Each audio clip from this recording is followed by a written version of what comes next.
प्रिय दर्शकों, नमस्कार। एक बार फिर से उपस्थित हूँ आप सबके सामने शुक्रवार के कार्यक्रम में।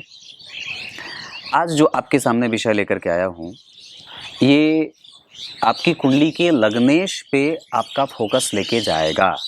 जैसे एक लाइन की बात है और थोड़ा इसका विस्तार कर देंगे कि अगर आपकी कुंडली के लग्न के अधिपति मेष, वृष, मिथुन, कर्क, सिंह, कन्या, तुला, वृश्चिक, धनु, मकर, कुंभ, मीन, ये आकाश संपूर्ण आपने 12 हिस्सों में बांट दिया और प्रत्येक भाग को एक एक राशियों से विभूषित कर दिया या उस क्षेत्र को राशि की संज्ञा दे दी और उन्हीं राशियों में विभिन्न ग्रह घूमते हैं। लेकिन बात यह है कि राशियां हैं 12 और ग्रह हैं 9, तो 3 घर कहीं ना कहीं खाली हो जाता है। अगर हम एक एक भाव में एक एक राशि में एक एक ग्रह को बिठाते हैं तो 3 भाव ऐसे ही खाली रहेंगे। तो बात आती है कि किस स्थिति में अगर लग्नेश आपकी कुंडली में बैठे हैं तो आप ये बात कह सकते हैं कि आपके पास सृष्टि की तमाम जो विभूतियां हैं, जो आपके पूर्वज हैं, जो आपके कुल देवता हैं, जो आपके इष्ट हैं, जो आपके परमपिता परमेश्वर हैं, वो आपके संग संग चल रहे हैं। और वो स्थिति होती है कि अगर आपकी कुंडली के लग्न के अधिपति या तो लग्न में बैठे हैं, या तो पंचम में बैठे हैं, या तो नवम स्थान में बैठे हैं। अब बात तो ये रही कि लग्न का अधिपति है और पंचम भाव में बैठ गया, तो ये आपसे निश्चित रूप से आपके अंदर इतनी सामर्थ्य है कि आप जिस वस्तु पे अपनी हाथ रखें, जो भी विचार अपने दिमाग में बना लें, वो आपके अपने वो हो जाते हैं। पर कर्क लग्न की कुंडली के लिए लग्न के अधिपति होकर के चंद्रमा अगर पंचम भाव में बैठेंगे तो क्या ये सिद्धांत लागू होगा या फिर ये कहेंगे कि वो नीच के हैं? तो अब सिद्धांत में बात आई कि अगर वहां चंद्रमा बैठे हैं और उनके उसी क्षेत्र के आसपास अगर सूर्य वहां बैठे हैं, तब ये चंद्रमा दोष युक्त परिणाम करने वाले हो जाएंगे। मतलब लग्नेश पंचम में बैठे तो आपके अंदर अथाह शक्ति है कि आप सारा चीज कर सकते हैं और आपके अंदर वो बहुत मजबूत जो है वो प्रभाव है आपका।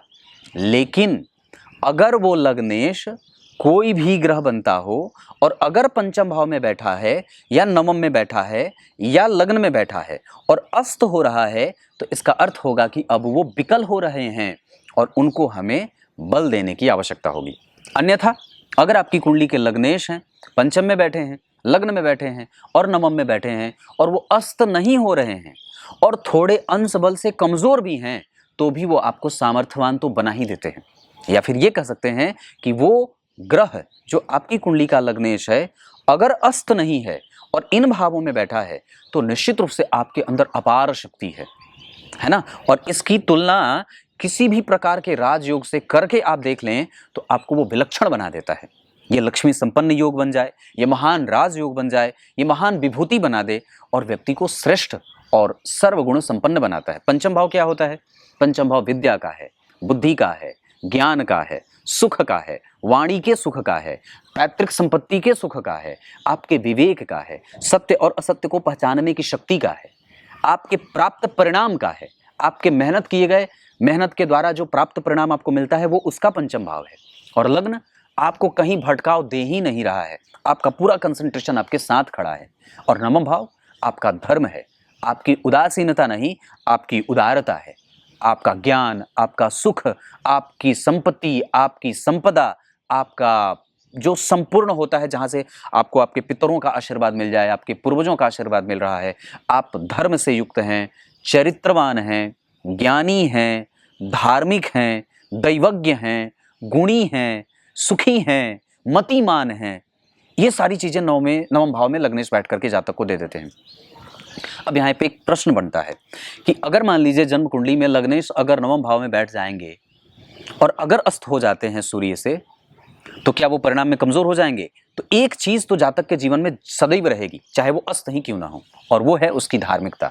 वो उसका चैरिटी जो करना होगा, जो उसका वो दान सद्गुण जो है, वो जो दान देने की बात है, वो उसके पास भले ही वो ग्रह लग्नेश होकर के सूर्य से अस्त हो जाते हों, फिर भी वो व्यक्ति समाज को देने की कोशिश करता है और किसी को भी कभी भी निंदा की दृष्टि से नहीं देखता है। उसका चरित्र लाखों व्यक्तियों को नहीं, करोड़ों व्यक्तियों को सुखी बनाने वाला, और इतने महान कार्य करके वो अमर हो जाता है कि जिसकी इतिहास लिखी जाए। तो ऐसी चीज़ें यहाँ पे कहने वाली बात मैंने बताई आपको कि अगर लग्न के अधिपति हैं, लग्न में बैठे हैं, पंचम में बैठे और नवम में हैं, तो इतने सारे सद्गुण आपके परमात्मा ने आपको दे करके भेजा हुआ है। कहा गया है ना, देवी भागवत में भी बात आई कि आयु कर्मं च वित्तम च विद्या निधनमेव च। ये 5 चीज़ें व्यक्ति के गर्भ में आने से पहले ब्रह्मदेव लिख करके भेज देते हैं। तो ये लग्नेश अगर लग्न में और पंचम में और नवम में बैठेंगे तो ये सारी चीज़ें आपके पक्ष की लिखी जाएंगी। या ये कह सकते हैं कि ब्रह्मदेव ने आपके जन्म से पहले ही आपकी ये पांचों चीज़ों आपके पक्ष में डाल दिया है, 5 चीज़ों को आपके पक्ष में डाल दिया है और ये बहुत ही मजबूत हो जाता है। छोटा सा विषय था, सोचा आपको बता दूं। कार्यक्रम रोज देखा करिए और तब तक के लिए बहुत बहुत नमस्कार।